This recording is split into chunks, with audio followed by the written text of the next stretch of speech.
Bonjour à tous, merci d'être présents. Donc aujourd'hui, le thème, c'est les API inclusives. Qu'est-ce que ça veut dire? Et le concept d'accessibility. En fait, je ne sais pas si vous vous rappelez, il y a eu les Jeux Olympiques récemment en France. Et en fait, on a fait aussi les Jeux Paralympiques. Et en fait, l'idée, c'est de dire, quand on avait ces athlètes qui ont fait tous ces efforts pour arriver à un tel niveau de compétitivité, et que d'un autre côté, peut-être que les services mobiles ou web sont peut-être pas adaptés à leurs handicaps. En fait, la question c'est qu'est-ce qu'on peut faire pour eux, et finalement pourquoi c'est pas quelque chose qui est directement intégré dans les projets. Donc en fait, le but de cette présentation, en fait, c'est un retour d'expérience que l'on a fait au sein de l'entreprise, pour essayer de mixer les personnes qui designent les API, les personnes qui ont le focus sur l'expérience utilisateur des sites web ou des sites mobiles en termes d'accessibilité. Et comment, en fait, on s'est rendu compte qu'on se parlait pas vraiment, et on n'avait pas vraiment de retour d'expérience entre nous. Donc le but de cette présentation, c'est de vous faire un retour, en fait, et qu'est-ce que c'est pour vous l'accessibility? Et peut-être que, en fait, si vous utilisez votre mobile ou votre application sur votre ordinateur ou directement un site web, bah, c'est un simple paramètre, un menu qui existe sur votre système. Mais derrière tout ça, en fait, qu'est-ce qui se cache? En fait, il y a souvent ce qu'on appelle des screen readers qui, en fait, interprètent le contenu des sites et les interprètent suivant un niveau d'accessibilité qui est défectueux d'un point de vue du consommateur ou du reader.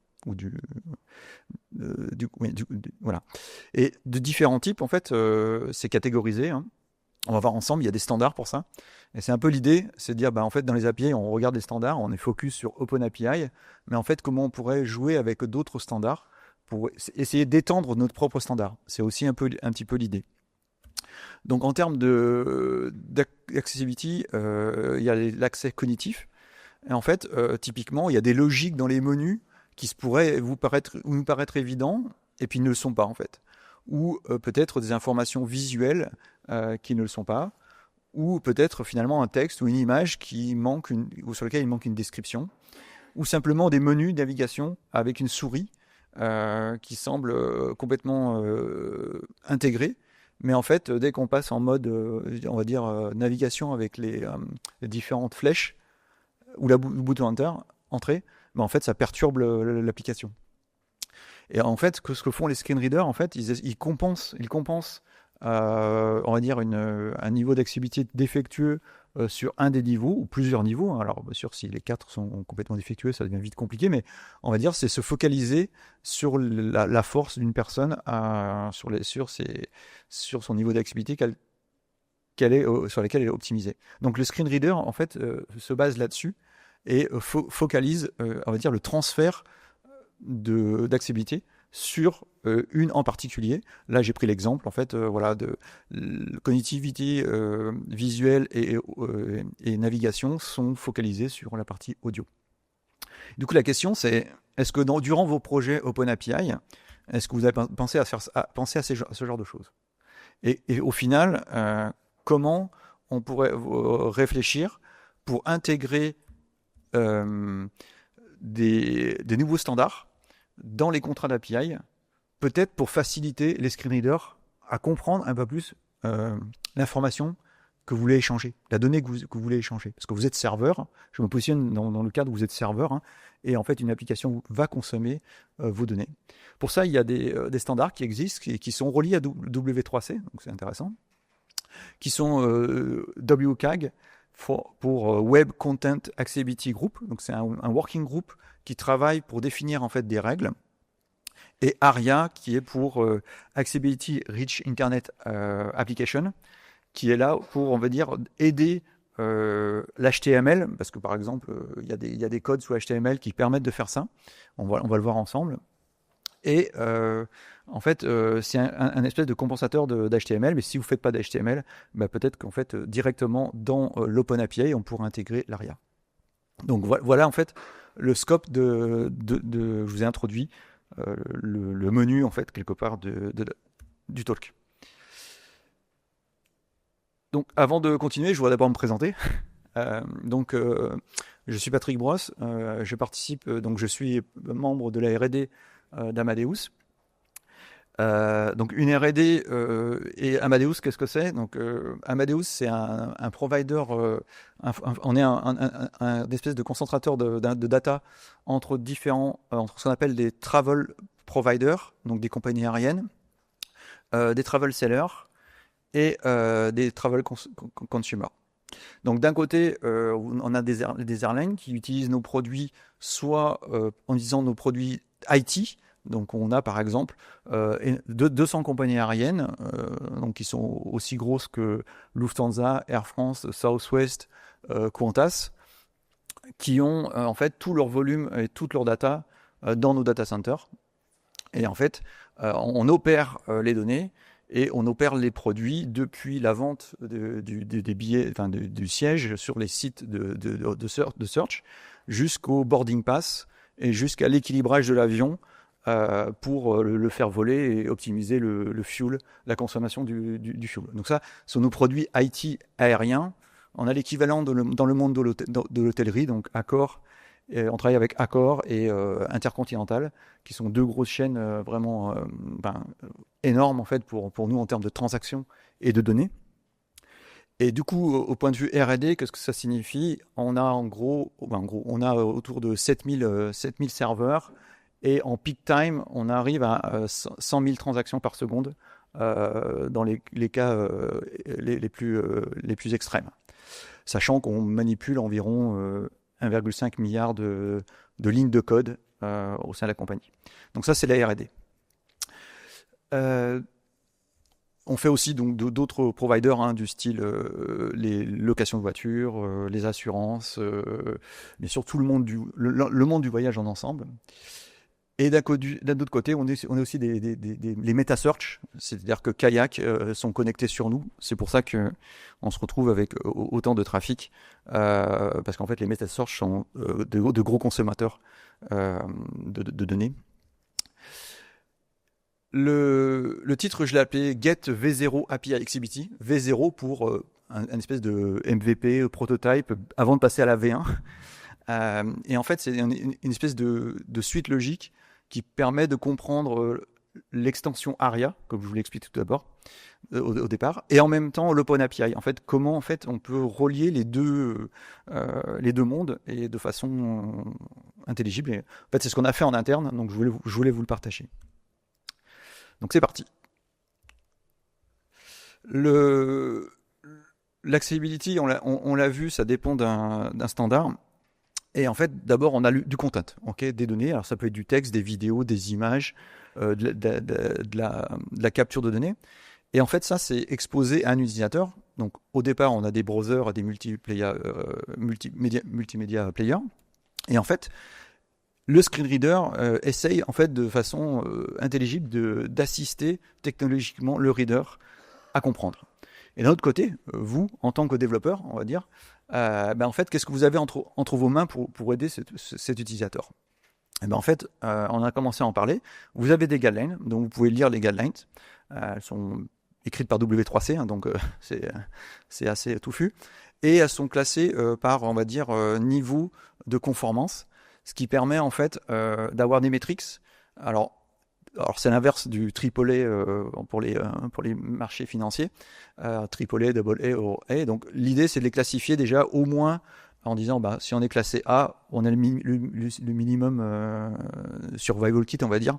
Et puis après, plus vous en faites, meilleur c'est. C'est un peu comme les green scores de vos congélateurs ou de frigo.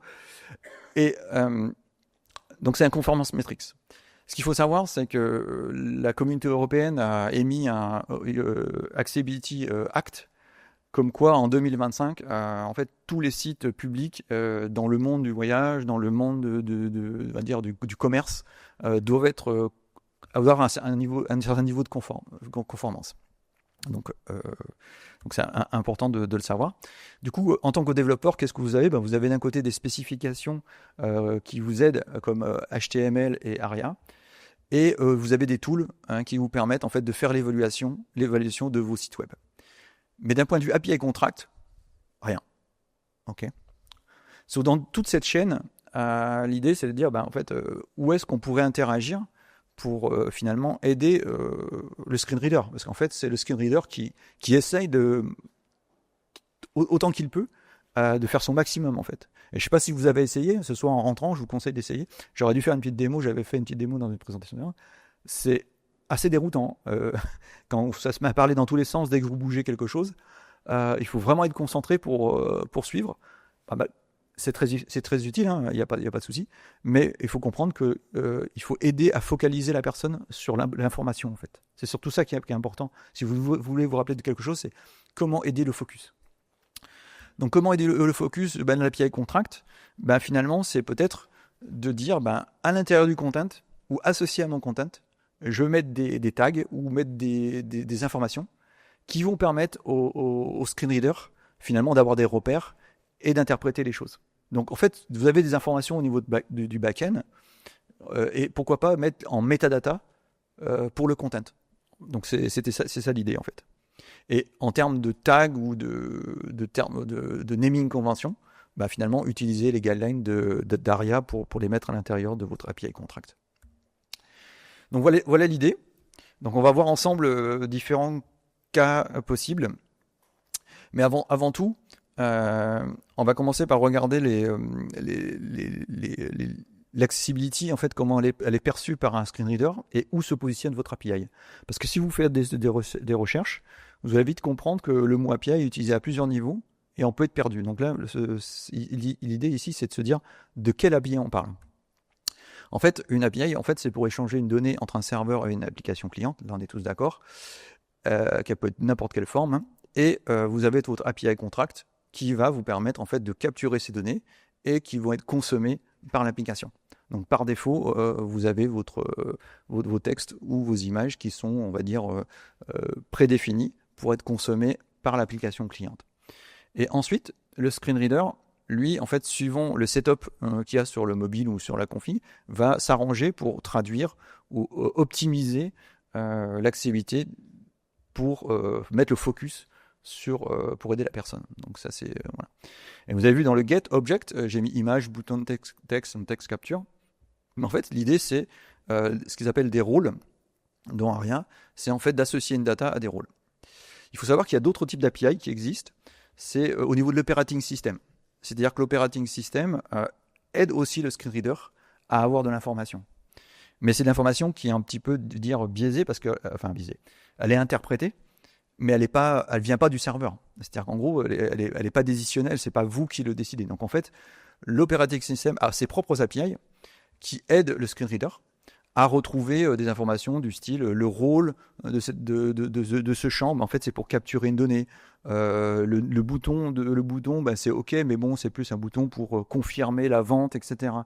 L'état des boutons, si vous avez une drop-down list, quel est l'état quelles sont les actions possibles, l'arbre de décision ou du texte alternatif si vous présentez des images ou des vidéos.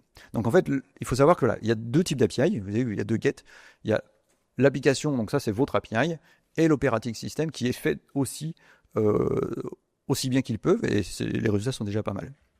Donc là, l'idée, c'est de dire qu'est-ce qu'on peut rajouter en metadata dans nos data, et comment elles peuvent être déclarées dans l'OpenAPI. D'accord ? Donc bien sûr, il faut que ça soit défini sur votre serveur et peut-être activé par une option particulière aussi. Et du coup, en fait, ces métadatas vont pouvoir être transférés. Donc c'est ce que j'ai appelé ici l'extension ARIA associée à l'OpenAPI.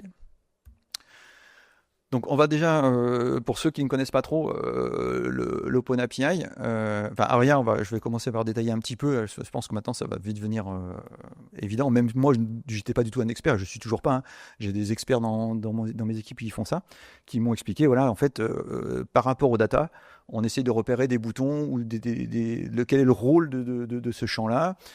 Si c'est une image ou une vidéo, on essaie de trouver un texte qui va permettre de compenser la description, fournir la description de l'image. Si c'est un label, en fait, est-ce qu'il est visible? Est-ce que c'est une table? Est-ce que c'est des liens? Les checkbox, si elles sont on ou si elles sont off, et s'il y a des relations ou une hiérarchie entre les objets. Donc ça, c'est le genre de question, on se pose pas du tout la question en fait. Donc l'idée maintenant, c'est comment intégrer ces données, on va dire de ARIA, en tant qu'extension dans OpenAPI. Donc je ne sais pas si vous connaissez OpenAPI, j'imagine que si vous parlez API, un petit peu, désolé, c'est un sujet un peu technique, mais je pense que c'est un moyen aussi d'aborder le sujet.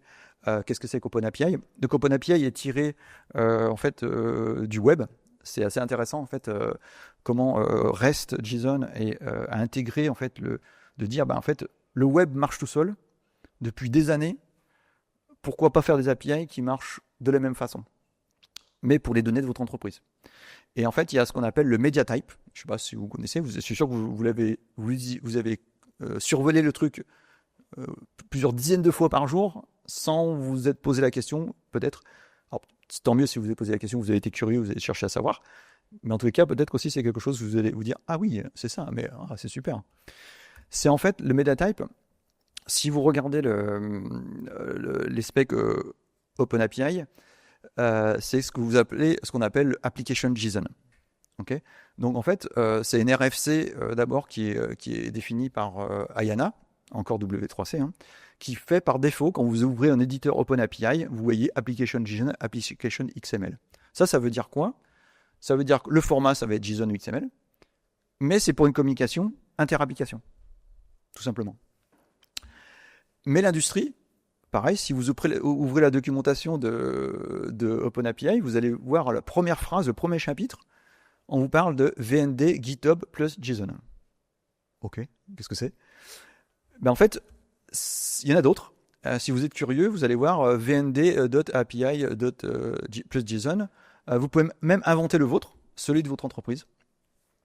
Et en fait, il est même étendable. C'est-à-dire qu'en gros, on peut cumuler différents content types. Enfin, les associer plus que les cumuler, parce que voilà. Et finalement, à quoi ça sert ce VND? Donc VND, ça veut dire vendeur. Donc en fait, Ayana, qui gère Internet, a décidé de en fait fournir, par exemple, des médiatypes du style JPEG, MP4, MP3. Donc ça, c'est des standards, c'est normalisé. C'est-à-dire quand vous recevez une data, en regardant le médiatype, vous savez quel décodeur utiliser pour décoder cette information. Là, c'est à peu près la même chose. GitHub, on dit, voilà, si je vous envoie un message en JSON, nous, chez GitHub, on a des guidelines, ce qu'on appelle les API Stylebook. Vous avez peut-être certainement ça dans votre entreprise, j'espère, si vous ne l'avez pas, réfléchissez au sujet. En fait, c'est toutes les règles que vous potentiellement, vous pouvez mettre dans votre linter rule pour checker si toutes les API de votre compagnie sont designées de la même façon. Et en fait, d'un point de vue consommateur, c'est très très important si vous avez un design d'API qui est décentralisé.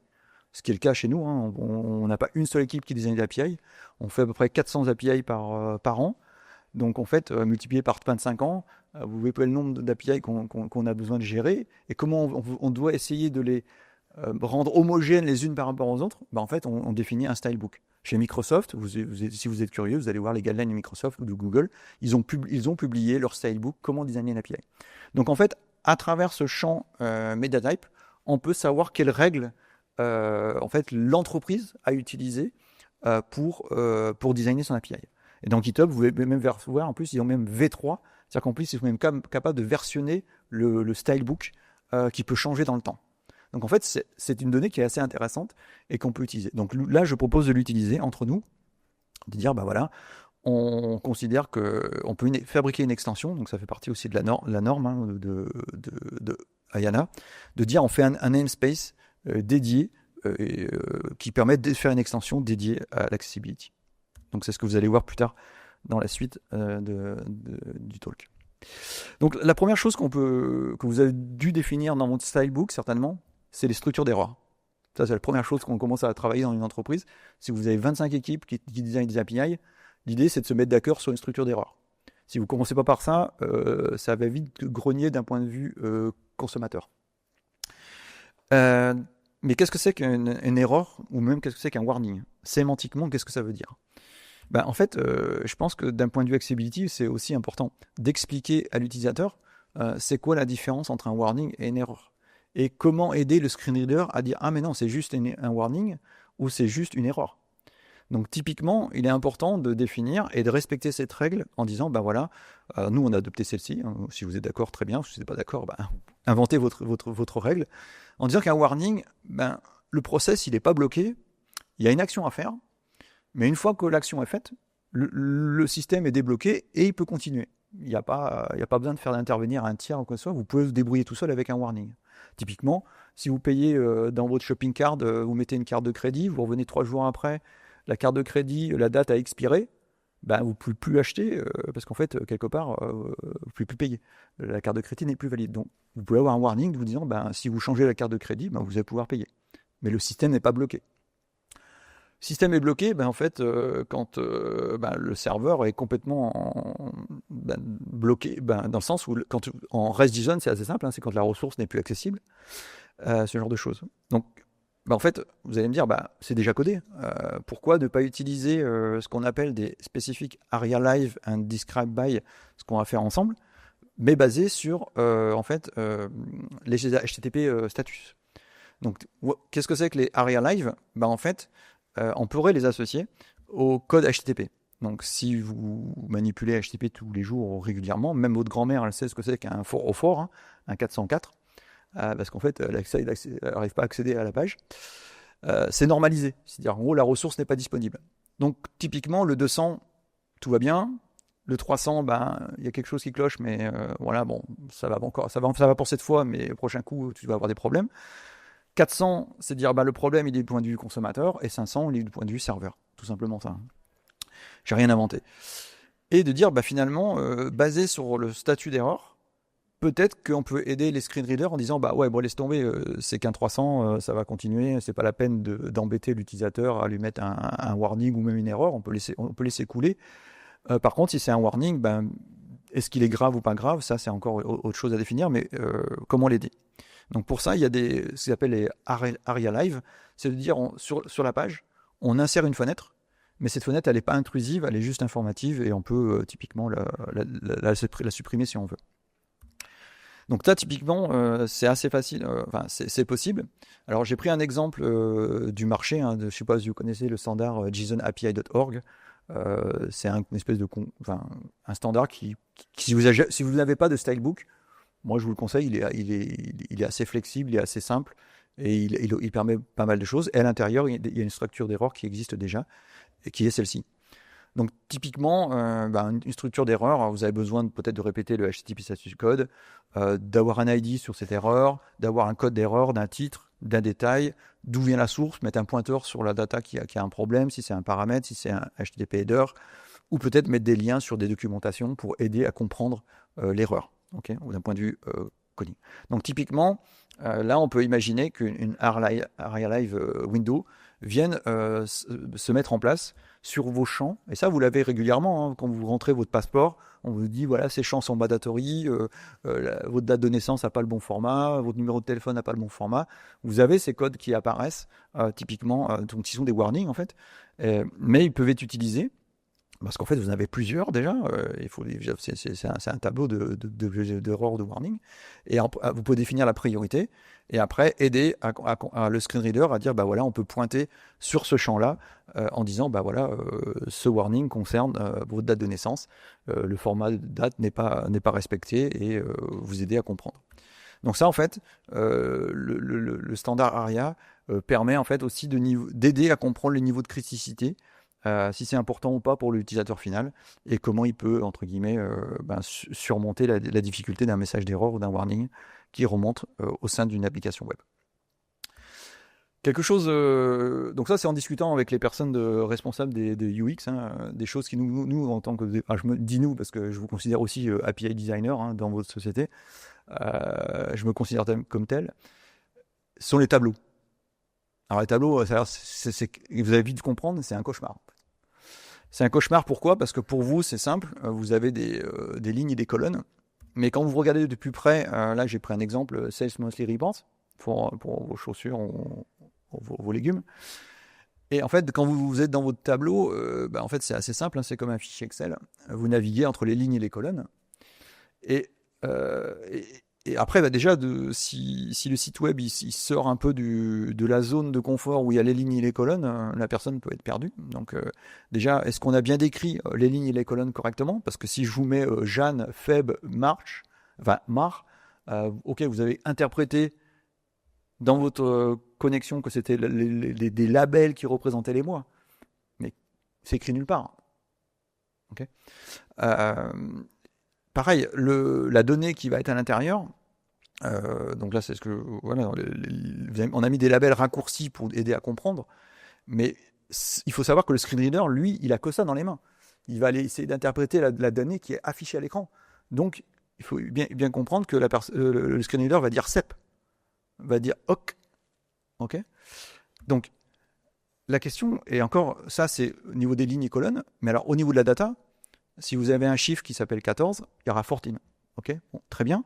Mais la question, c'est 14 quoi? C'est quoi l'unité? Ok. Et l'unité correspondant à une ligne et une colonne quelque part. Donc, l'idée, c'est de dire, en fait, quand vous designez vos cellules ou vos tabulations en REST JSON, il faut savoir que potentiellement, on pourrait même mettre des descriptions pour aider les screen readers à dire, voilà, en fait, je mets associé à mon tableau des labels qui sont précis et qui permettent finalement au screen reader de lire correctement la cellule. Parce qu'en fait, ce qu'on attendrait finalement quand on positionne la souris sur une cellule, c'est de dire, le total des ventes de légumes en janvier est de 14 kilos euros. Ok, tout simplement. Mais pour écrire cette phrase, je suis désolé, le screen reader, il peut rien faire. Hein. Si vous l'aidez pas, impossible. Donc l'idée, c'est d'associer, pourquoi pas, après, c'est des métadatas qui viennent en plus. Alors, elles peuvent être optionnelles, hein, si vous voulez pas charger, surcharger, si le type d'utilisateur n'a pas activé l'information, on va dire, ARIA, c'est pas nécessaire de l'envoyer. Mais si jamais c'est demandé, c'est optionnel, ça peut être ajouté. Donc c'est de fournir les labels qui permettent en fait de faire la transition et de construire des phrases correctes, typiquement en essayant simplement de décrire avec des labels, enfin une correspondance entre les labels et les données que vous transportez. Et après, rien n'empêche de vous-même de construire peut-être une phrase avec un exemple ou même une syntaxe qui permettent de reconstruire la phrase. Et là, bien sûr, il faut que l'interface graphique puisse interpréter. Mais c'est pas grave, vous avez tout dans les mains, donc autant le donner. Et en plus, c'est optionnel, on l'active ou on l'active pas. Donc ça, c'est le genre de choses qui pourraient être intéressantes parce que voilà, c'est vraiment la galère pour lire ce genre de choses. Hein. Autre exemple donc des tables, donc là je vous donnais des exemples au niveau des sièges d'avion. Là c'était histoire de faire des petits dessins sympas pour aider à comprendre. Donc en fait, quand vous êtes vous sélectionnez un siège, en fait vous avez les caractéristiques du siège. Okay. Et en fait, typiquement, vous pouvez les grouper par thématique pour donner des informations, style ce qu'on appelle les amenity codes. Hein, quels sont les bénéfices de prendre tel type de classe en premium economy ou business first. Voilà, c'est normalisé. Et ce genre d'informations, ça c'est aussi pour aider nos développeurs en disant, regardez, vous avez tout sous la main. Hein, on peut peut-être aider l'utilisateur quand il a une image en disant, voilà, qu'est-ce qu'il y a à l'intérieur, basé sur les informations que l'on a. Sachant que ARIA permet aussi de gérer en fait aussi des niveaux d'index, et on verra un peu plus tard comment ça peut être utile. Et peut dire, voilà, les sièges sont disponibles. Donc en fait, si vous displayez une sitemap, ça vous permet de highlighter les sièges qui sont disponibles et d'avoir les détails et les informations dessus. Donc ce qui va se passer, c'est que si on sélectionne un siège en particulier, on aura des informations différentes et du coup le screen reader va pouvoir intégrer cette information et l'utiliser pour aider la personne. Typiquement, quelque chose que j'ai expliqué en introduction, il y a aussi des labels qui s'appellent hidden égale true. Donc c'est typiquement, ok, vous en développant ou vous en fichez en fait, enfin, vous en fichez. Vous pouvez toujours donner l'information et ça peut être interprété encore par le screen reader. Typiquement, quand la personne ne peut pas manipuler la souris ou a des difficultés pour saisir les champs, elles utilisent souvent les flèches pour naviguer dans l'écran. Et plus les écrans sont graphiques, ben plus c'est la panique. Parce qu'en fait, si on va trop loin, on ne sait pas comment en revenir, etc. Là, l'idée, c'est de dire, ben, en fait, utilisons les sièges qui ne sont pas disponibles. Ben, en fait, on les grise déjà visuellement, ça permet de faire du focus. Et ensuite, quand vous faites un mouvement de flèche, ben, en fait, d'aller à l'endroit où les sièges sont disponibles. C'est pas la peine de s'arrêter sur les sièges qui sont déjà pris. Okay, donc si on met juste aria hidden equal true, bah en fait le screen reader peut dire bah ok, je vais naviguer quand je manipule, que je passe d'une flèche à l'autre, entre guillemets je jump ou je saute sur l'information pertinente et je cache entre guillemets ce qui n'est pas nécessaire pour la personne. Donc typiquement ça c'est le genre de choses qui est aussi faisable d'aider les screen readers là c'est plus que des screen readers, hein, c'est la tabulation à naviguer au sein de votre écran. Donc ça c'est des choses qui paraissent, une fois qu'on vous l'a dit, ça vous paraît évident, mais c'est pas quelque chose qu'on pourrait faire naturellement. Là je vais passer à un autre exemple. En fait, et ça souvent en fait on l'oublie, c'est vous faites un flow, mais le flow a une logique, d'accord ? Et comment aider la UI, l'expérience utilisateur de la UI? Ben en fait, on pourrait utiliser ce qu'on appelle 8OS, je ne sais pas si vous connaissez, donc c'est un peu le niveau REST ultime, le level 3 de la Richardson Maturity Model. Donc en fait, ça, c'est les gourous du REST qui vous expliquent que voilà, on ne peut pas faire du REST s'il n'y a pas de 8OS. 8OS, c'est assez sympa, moi j'aime bien. Faut utiliser correctement, mais pas utiliser n'importe comment dans le sens où juste pour le plaisir de le faire, mais ça peut peut-être rendre service. En gros, la notion de 8OS, c'est de faire un lien entre les données. Exactement comme un lien entre deux pages web. Et au final, ce qui va faire la puissance de votre API, c'est peut-être de dire une donnée va être liée à une autre donnée à travers une autre API. Et si vous prenez un peu de recul, vous dites, je mesure la qualité d'un site web par rapport à en fait, tout ce que je peux faire, tout ce que je peux naviguer. Pensez-y, parce que peut-être que vos données aussi ont de la valeur parce qu'elles sont liées à d'autres données. Donc, cette notion d'hypermedia link, en fait, c'est naturel hein, dans les sites web, vous les avez. Donc, c'est ce qu'on appelle des do HTTP. Hein, si vous êtes curieux, allez voir l'historique. Qu'est-ce que c'est qu'HTTP hein, c'est Hypertext Transport Protocol. Protocole, on sait ce que c'est. Transfert, ok, on comprend, c'est transférer une donnée. Mais hypertext, qu'est-ce que ça fait là? Ok, en fait, l'hypertext, c'est une donnée avec des liens. Okay, donc on revient à l'origine de HTTP en parlant de 8OS. Donc là l'idée c'est de dire, imaginons qu'on a un flow à proposer, hein, typiquement un booking engine, hein, et en fait on peut décrire le flow en disant, voilà, il y a certains liens qui sont présents ou pas présents, ce qui permet peut-être d'aider à la navigation. Et en fait, ça, vous le savez dans votre, on va dire, votre moteur d'application.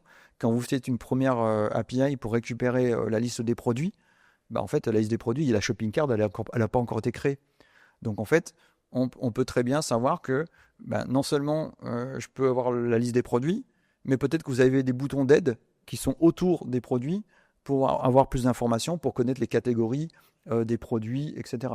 Donc, en fait, on peut aider en disant, attention, dans cet écran, on a d'autres boutons, et ces boutons sont des appels à des API, et peut-être aussi fournir une description. Typiquement, ce que vous faites quand vous faites votre Open API, vous définissez ce qu'on appelle Operation Summary, ou la description de votre operation. En fait, derrière cette API, c'est comme s'il y avait un bouton, en fait. Sinon, vous ne fournissez pas l'API. Ou alors, si vous ne fournissez pas le lien, c'est que le bouton il est grisé, on ne peut pas cliquer. Donc en fait l'idée c'est de dire on peut aussi fournir la description de l'action, on va dire entre guillemets, ça reste entre nous, on appelle ça une action, même si c'est pas très beau, mais une action associée au bouton qui pourra être disponible ou pas. Donc du coup autant dans un écran finalement tous les boutons c'est des API call qui sont cachés en fait. Donc là, typiquement, des boutons d'aide sur la liste des catégories, des produits ou la définition des différents produits. Et une fois que le produit a été sélectionné, bah peut-être qu'on peut aussi avoir la liste des produits qui ont déjà été visualisés. Hein. Là, j'invente rien, hein. Vous utilisez ça tous les jours. Bah en fait, il y a déjà aussi une view history de tous les produits que vous avez déjà visités, ou vous avez le moyen d'avoir une autre API pour, on va dire, sélectionner un produit et le mettre dans votre shopping cart. Donc là, tout ça, c'est pour vous dire, vous voyez, j'ai commencé à mettre des ARIA, des script by, qui permettent potentiellement de donner de l'information. Vous l'avez, vous, dans vos descriptions. Elle peut être facilement transférable. Voilà. Et puis après, donc, vous l'avez compris, j'ai commencé à en parler. En fait, le flow s'active et ça peut aider à focaliser en disant, attention, les étapes qui sont possibles entre l'état où tu es maintenant et l'état où tu es après, on peut permettre des next et des previews pour naviguer au sein de votre application. Donc vous pouvez, entre guillemets, contrôler, aider le screen reader à avoir l'information en disant, voilà, si jamais tu fais ci, tu fais ça, tu peux avoir l'information. Donc en key takeaways, après cette étude qu'on a fait en interne, en fait, comment on pouvait travailler ensemble entre la UX et les API, en fait, finalement, il y a beaucoup d'informations qu'on a au niveau du back-end, qu'on garde. C'est dommage, elle pourrait être utile. Donc voilà. L'idée, c'est de dire, si vous voulez l'intégrer sans être trop disruptif à l'intérieur de votre API, vous pouvez utiliser une extension du type ARIA, c'est une proposition, mais ça vous permet en fait d'avoir 2 API en une. En fait. Et les 2 choses les plus importantes, en fait, c'est mettez un chapitre dans votre sidebook à ce sujet-là. Ça permet aux designers de prendre conscience de ce genre de choses déjà. C'était le message numéro 1 qu'on voulait faire passer dans les équipes. Vous n'êtes pas tout seul, il y a des personnes qui ont des problèmes d'accessibilité, donc essayez de les aider. Et on peut même aller plus loin. On m'a dit, oui, mais même dans le stylebook, en fait, des fois, on n'a pas des descriptions terribles dans les API. Et du coup, ça peut aider à comprendre que même un designer, un consommateur d'API peut même lui-même avoir des problèmes d'accessibilité. Ça arrive dans vos équipes, vous avez des personnes qui ont certains handicaps. Mais en fait, même votre propre stylebook n'est pas designé pour aider le designer. Donc là, c'est un peu les messages que je voulais faire passer aujourd'hui avec cette expérience. Voilà, il reste 2-3 minutes pour des questions. Et je suis ouvert à vous. Et vous pouvez cliquer sur mon LinkedIn si vous voulez vous connecter. Vous êtes les bienvenus. Et si vous avez un retour d'expérience sur ce sujet-là, nous, entre guillemets, c'est pas un prototype, mais en tous les cas, c'est une expérience qui était intéressante et que je voulais vous partager. Voilà.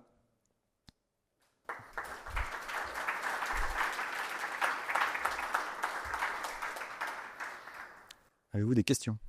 Oui. C'est juste par la partie accessibilité. Je vois que c'est intéressant pour avoir tous les types d'utilisateurs accéder à un site avec facilité, mais pour un système qui n'a pas impliqué, soi-disant, ces pratiques-là, est-ce que le changement d'un système qui n'applique pas ces pratiques d'accessibilité vers un système qui applique ces pratiques d'accessibilité, il peut impacter d'une manière la performance de nos applications? Parce qu'après, il y a des liens, il y a des trucs comme ça, mais après, au niveau des API, il y a cette exposition, mais sûrement il y a des adaptateurs, il y a une logique qui est derrière. Donc, quand vous avez fait le pas, est-ce que vous avez remarqué une manque de performance et comment vous avez géré si oui? Alors, personnellement, j'ai pas fait le retour, on nous a dit, il nous manque de l'information. D'accord? Donc, l'idée, c'est comment fournir plus d'informations. Okay. Après, au bout d'un moment, s'il y en a trop, ça, c'est une autre histoire. Je ne peux pas vous dire. Mais en tous les cas, les outils ont besoin d'informations et quelque part, c'est à vous de balancer le pour et le contre. Après, comme je vous l'ai dit tout à l'heure, c'est activable, désactivable. Donc, c'est pas 100% des utilisateurs qui vont l'avoir. Et c'est que les utilisateurs qui en auront besoin qui vont l'activer. Et après, à vous de décider aussi peut-être différents types de niveaux. Je vous l'ai expliqué. Il y a des problématiques cognitives, des problématiques audio, visuelles et on va dire moteurs.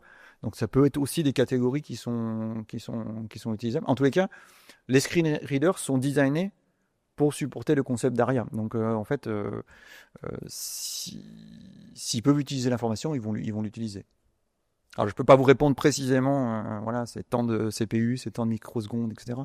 Mais je suis pas certain que ce soit très très grave au final. Enfin, vu le nombre d'utilisateurs qui vont l'utiliser, je pense que voilà, c'est un effort à faire qui coûte pas très cher à coder.